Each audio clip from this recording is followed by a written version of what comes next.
Hello dear students, कैसे हैं आप सब।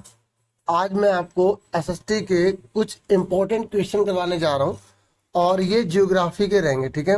और टर्म फर्स्ट के एग्ज़ाम के लिए ये बहुत ही इम्पोर्टेंट रहने वाले हैं, तो उम्मीद करूंगा आपको ये वीडियो पसंद आएगी। तो पहला क्वेश्चन है, सतत पोषणीय विकास से आप क्या समझते हैं। देखो, सतत पोषणीय विकास एक ऐसा विकास होता है जिसमें हम पर्यावरण को बिना नुकसान पहुंचाए करते हैं। इसमें हम आने वाली पीढ़ी और वर्तमान पीढ़ी दोनों के हितों की रक्षा करते हैं। तो ऐसे विकास को ही सतत पोषण विकास कहते हैं, ठीक है। एक बार पढ़ के बताता हूँ, मैंने समझाऊंगा भी, ठीक है। सतत पोषण विकास का अर्थ है पर्यावरण को बिना नुकसान पहुंचाए किया जाने वाला विकास, ठीक है। ठीक है।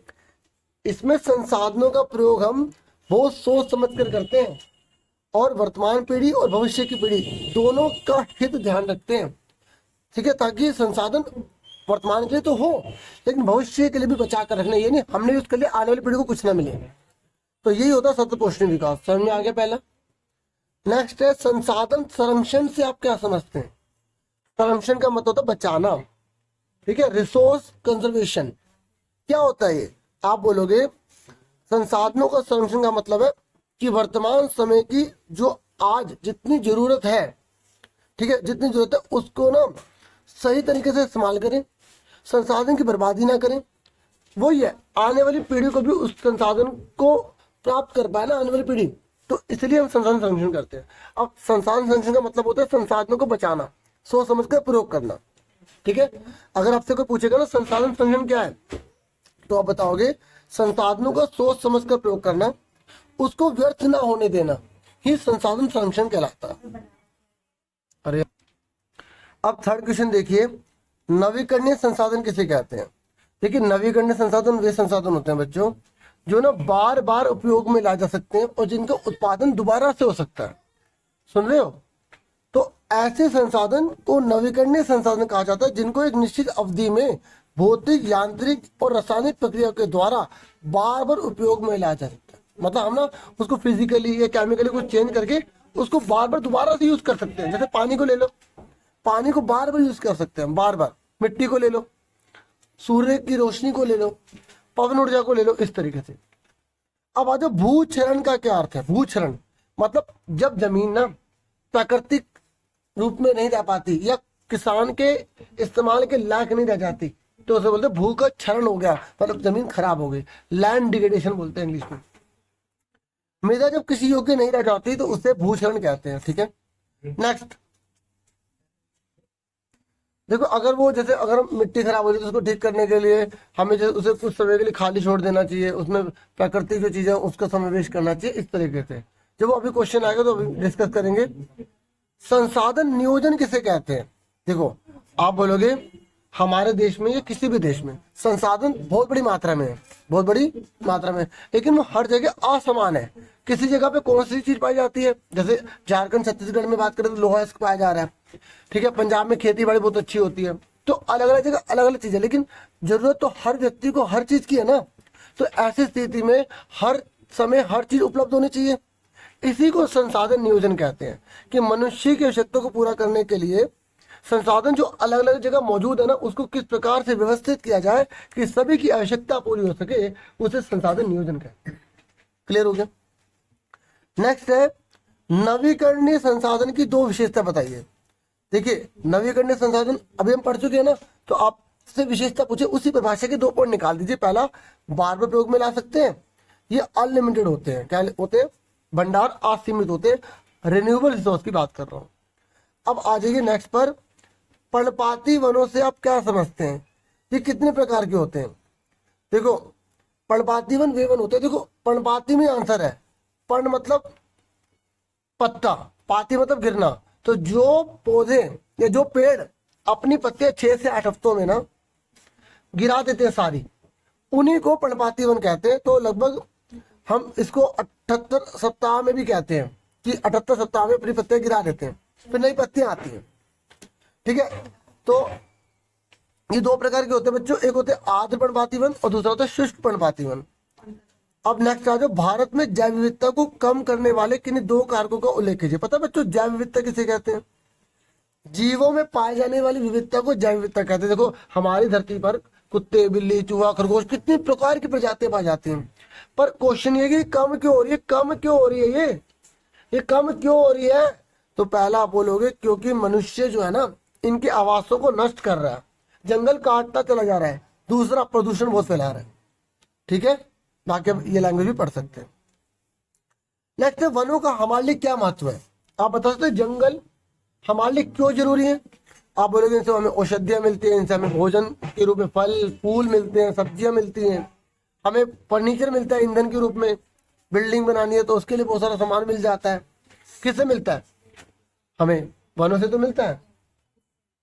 प्राकृतिक संतुलन को बना के रखते हैं, ऑक्सीजन, बहुत सारे पॉइंट है बच्चों। अब क्वेश्चन छोटे छोटे बता रहा हूँ ना, स्मॉल क्वेश्चन 2 नंबर के, तो उसके हिसाब से बता रहा हूँ।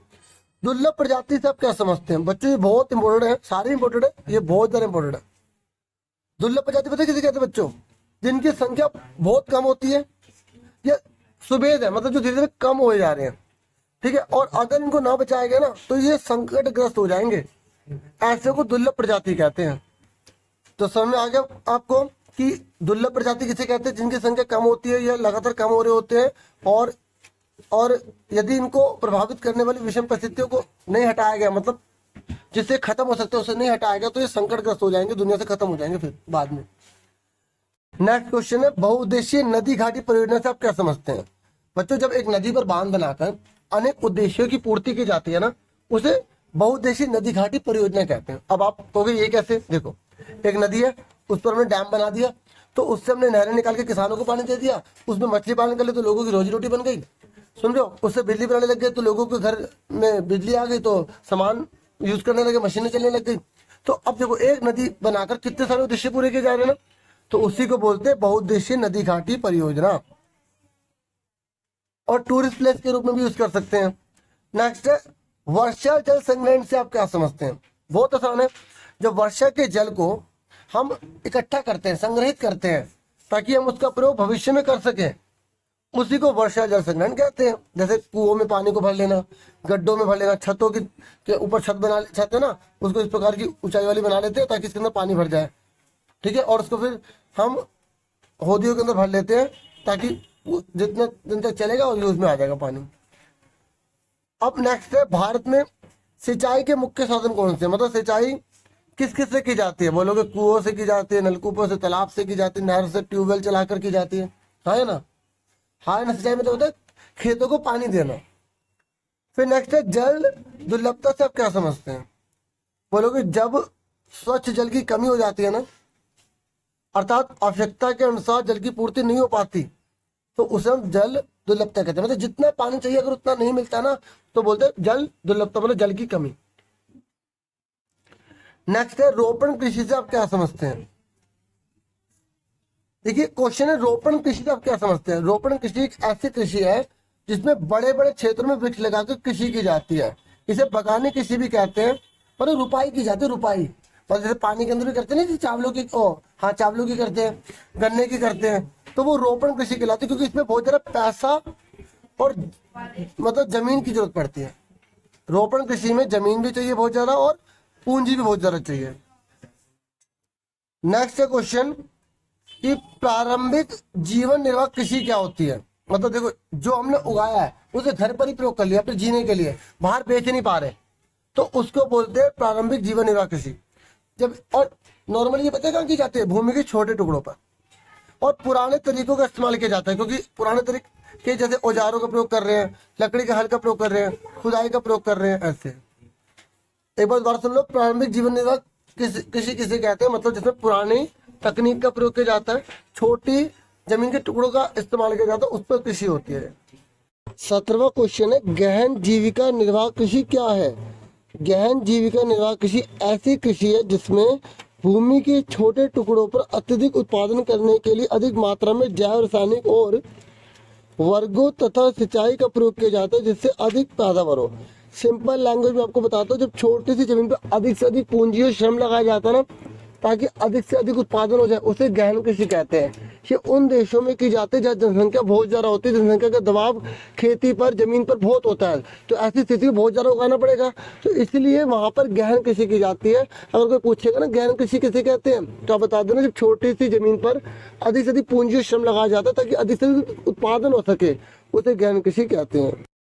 देखिए अब मैं आपको क्वेश्चन नंबर 18 करवा रहा हूँ और पूछा गया कि भारत की 3 फसल ऋतु के नाम बताइए, मतलब कौन कौन सी सीजनल क्रॉप्स होती है भारत में। तो पहला रबी क्रॉप होती है, दूसरा खरीफ और तीसरी जायद। देखिए जो रबी होती है ना वो सर्दी के मौसम में जो है ना उसे बोया जाता है, जैसे गेहूं हो गया। खरीफ जो है बारिश में उसे बोया जाता है, जैसे चावल हो गया। और जायद जो होता है इनके बीच का मौसम होता है, ठीक है, जैसे आप तरबूज, खीरा, खरबूजा उगाते हैं ना, वो होती है। नेक्स्ट क्वेश्चन है कर्तनो दहन कृषि क्या होती है। देखो जब हम किसी बड़े जमीन के भाग को पहले जलाते हैं, फिर उसमें जो खाद मतलब जो जल की जो राख बन जाती है वो खाद के रूप में उस मिट्टी में मिला देते हैं, फिर उस पर खेती करते हैं। फिर ऐसे उसमें जो उगा उसे इकट्ठा कर लिया, फिर आगे चले गए, फिर आगे जंगल को काटा, फिर इस तरीके से स्थान बदल बदल कर की जाने वाली जो खेती होती है ना उसे हम बोलते हैं कर्तन और दहन कृषि प्रणाली। कर्तन इसलिए और दहन इसलिए बोला गया क्योंकि एक जमीन को पहले साफ करते हैं, फिर उसके ऊपर खेती करते हैं, फिर उसको इकट्ठा करके फिर आगे चले जाते हैं, ठीक है। इस तरीके से प्रक्रम चलता रहता है। और पीछे भी जहाँ खेती करके आगे बढ़ते हैं ना, पीछे वाले इलाके में भी आग लगा के पूरा साफ कर देते ताकि उस पर दोबारा से नए पेड़ उग सके, क्योंकि फिर दोबारा भी हमें वहीं पर आना है। तो पहले के जमाने में लोग कर्तन और दहन कृषि प्रणाली का प्रयोग करते थे। समझ में आ गया। देखिए क्वेश्चन है रबी और खरीफ फसल के दो उदाहरण दीजिए। रबी फसल का गेहूं, चना, सरसों, और खरीफ फसल का चावल, मक्का और कपास, ठीक है। चावल की कृषि के लिए आवश्यक परिस्थितियों का उल्लेख कीजिए, मतलब अगर हम चावल उगाना चाहते हैं तो हमें किन किन चीजों की आवश्यकता होगी। देखिए पहला आप लिखेंगे कि चावल जो है खरीफ ऋतु की फसल है और इसके लिए 25 डिग्री सेल्सियस से लगभग 30 डिग्री सेल्सियस तक का तापमान चाहिए होता है, ठीक है। 100 सेंटीमीटर की वर्षा जरूर चाहिए होती है और जलवायु गर्म और आर्द्र होनी चाहिए, मतलब हवा के अंदर पानी की मौजूदगी जरूर होनी चाहिए, तभी हम ना चावल की खेती कर सकते हैं। नेक्स्ट है कि बहुउद्देशीय नदी घाटी परियोजना के लाभ बताइए। ये हम ऑलरेडी डिस्कस कर चुके हैं। जब एक नदी पर बांध बनाकर अनेक उद्देश्यों की पूर्ति की जाती है ना, उसे मल्टी ऑब्जेक्टिव जो है ना रिवर सिस्टम होता है, ठीक है, जिसमें एक नदी पर बांध बनाकर बहुत से उद्देश्यों की पूर्ति की जाती है। जैसे हमने नदी पर बांध बनाया तो उससे हमने छोटे छोटे नहर निकालकर किसानों को पानी देना शुरू कर दिया। उन बांध पर हमने मछली पालन करना शुरू कर दिया। विदेशी मुद्रा हमें प्राप्त होने लगी क्योंकि लोग विदेश से आएंगे यहाँ पर देखने के लिए, ठीक है।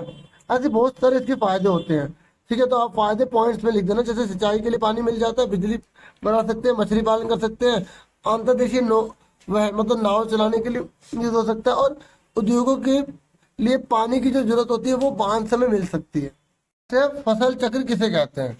फसल की उत्पादकता बढ़ाने के लिए और भूमि की उर्वरता को बनाए रखने के लिए जब भूमि के एक टुकड़े पर विभिन्न फसलों को उगाया जाता है तो उसे फसल चक्र कहते हैं। उत्पादकता का मतलब होता है बच्चों, जैसे एक जमीन पर कोई फसल उग रही है, वो 40 क्विंटल पैदा कर सकती है, लेकिन अब वो 60 क्विंटल कर रही है उतनी ही जमीन पर, तो उसे हम बोलते हैं कि उसकी प्रोडक्टिविटी बढ़ गई, उसकी उत्पादकता बढ़ गई है। और पता है जब हम एक जमीन पर फसल बदल के अगर उगाते हैं ना, तो जो एक फसल का जो गंध होता है ना वो दूसरी फसल के लिए ताकतवर बन जाता है, तो इसलिए मिट्टी की ताकत बनी रहती है। अगर हम एक ही फसल बार बार उगाएंगे ना, उससे मिट्टी की ताकत खत्म हो जाती है, इसलिए फसल बदल के काम करता है। इसलिए बोलते हैं फसल चक्र। जैसे एक फसल उगाई, फिर दूसरी, फिर उसके बाद तीसरी, फिर उसके वही उगाई गई, तो इस तरीके से प्रक्रम चलता रहता है, इसे फसल चक्र कहते हैं। नेक्स्ट है भारतीय कृषि की 2 विशेषता बताओ, मतलब जो भारत है ना उसकी एग्रीकल्चर की क्या खास बात है। तो आप बोलोगे पहला ये कि हमारे देश के जो किसान है उनके पास जमीन बहुत छोटी छोटी है, तो वो केवल इतना ही उगा पाते हैं जिसे वो खुद प्रयोग में ला पाते हैं। दूसरा, आज भी हमारा किसान मानसून पर निर्भर है, बारिश होगी तो फसल होगी, बारिश नहीं तो फसल नहीं होगी। तीसरा, आज भी हमारे देश में जो खेती बाड़ी की जाती है वो पशुओं से की जाती है, मतलब आज भी हम पशुओं पर निर्भर है। 25 क्वेश्चन है मृदा अपरदन किसे कहते हैं। देखो धरती की जो ऊपरी परत है ना उसके हटने की प्रक्रिया को मृदा अपरदन कहते हैं। मृदा की जरूरी परत जब एक स्थान से दूसरे स्थान पर प्रकृति के मानवीय कारकों के द्वारा चली जाती है, इसे मृदा अपरदन कहते हैं। मतलब मिट्टी की जो ऊपरी परत है ना वो हट जाती है ना, वो मृदा अपरदन है। अब जब ऊपरी परत हट जाएगी तो बहुत ज्यादा नुकसान हो जाएगा, ठीक है। तो इतना ही था वीडियो में आज की वीडियो को लाइक, चैनल को सब्सक्राइब जरूर करना। मैं और वीडियोस आपके लिए लेकर आऊंगा, बस आपके मोटिवेशन की जरूरत है। कैसी वीडियो लगी आप कमेंट करके बता सकते हैं। Thank you once again.